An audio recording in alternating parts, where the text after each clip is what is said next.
So sa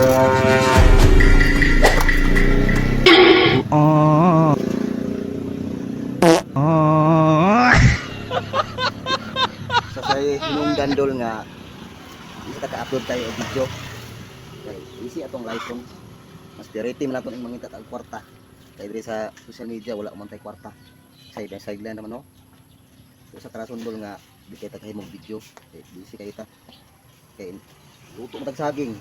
Pagpani tag saging nagbultag sayo. Tapos kung may customer ang paalot, maalot pa ta. Kung walay mo alot, luto ang saging. So focus ako sa kuang trabaho dul nga panghanap buhay kada adlaw. Eh, sige tag-focus anang Facebook, wala kay sweldo, mapas mo ang pamilya na. Wa kay kaunon, yaw-yaw pa way limit. Ito mo din ako mauna dul. Di na kay para sa una maka-upload og video tagdaghan. Nahimo din og video sa akong anak. So kung dili na kay dul, bihira na kay makahimo man gani dul, pero bihira lang kayo no.